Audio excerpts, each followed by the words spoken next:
Shabbat Shalom, L'chaim, L'chaim. This week's Torah portion is Beshalach, and it is power packed. There's the splitting of the sea, where the Jews crossed through the Sea of Reeds. There's all the gold and silver that they acquired after, all the army of Pharaoh was destroyed. Then we go into the desert, and the Jews first Moshe hits the rock and makes water flow into the desert. There's the man that fell from heaven that God gave us to survive, and the quails. And there's also the battle against Amalek at the end, where Yeshua leads the army, and Moshe is standing on the hill with Aaron and Hur. Hur is the son of Miriam and Caleb, and it says his hands were held up in faith. So there's so much you can speak about. You could talk about Amalek or the man, or really, there's so much. But I'm going to focus on a shir that I heard from Rabbi YY Jacobson that I thought was brilliant. And it's at the very beginning, it talks about how Pharaoh was speaking to them. And the commentaries tell you that he's speaking to the Jews, the Israelites. And he says to them, the Jews are surely trapped in the desert. The desert has swallowed them up. They've been destroyed.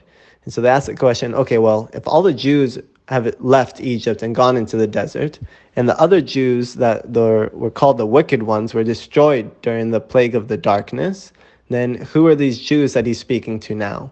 And so the commentaries come and tell us that this is Dasan and Aviram.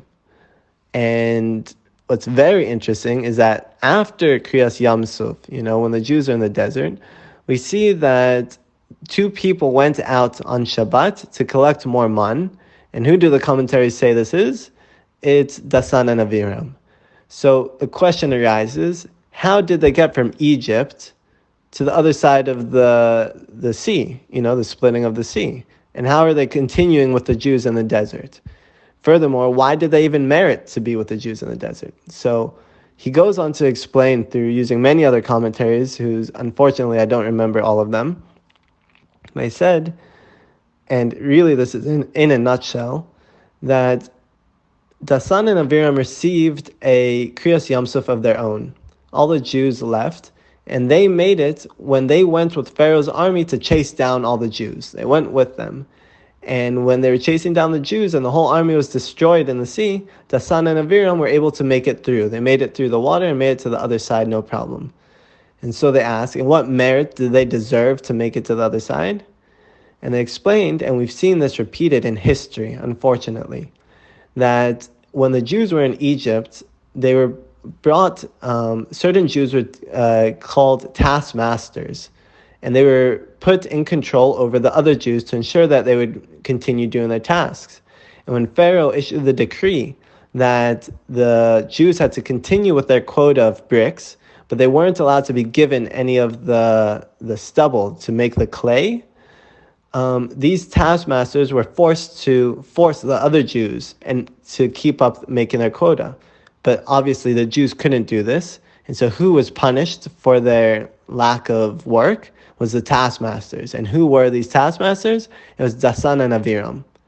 And so they said that in the merit, and I think he brought from a midrash, in the merit of the beatings that Dasan and Aviram took for the Jewish people, they merited a Kriyas Yamsuf of their own. They merited to continue to be, really a thorn in Moshe's backside as they continue to argue and complain.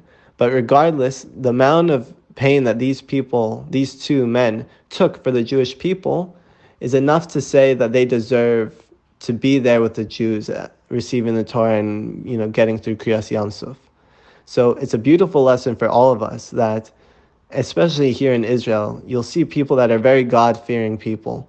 And yet they'll see someone who they claim is a Rasha or not observant, maybe it's someone in the army, and they'll look down on them. But the beating that these people are taking on behalf of the Jewish people is meritorious of a Kriyas Yamsuf of their own. It's meritorious to uplift the whole world. And so it really is a lesson in Shalom Bayis, in really looking at other Jews with a level of merit and saying, this person may not have the knowledge I have, they may not be where I am, but I'm sure what they've been through is enough to merit at least a little bit of my respect and my love.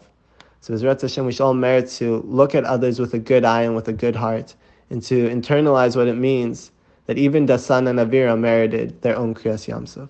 Shabbat Shalom.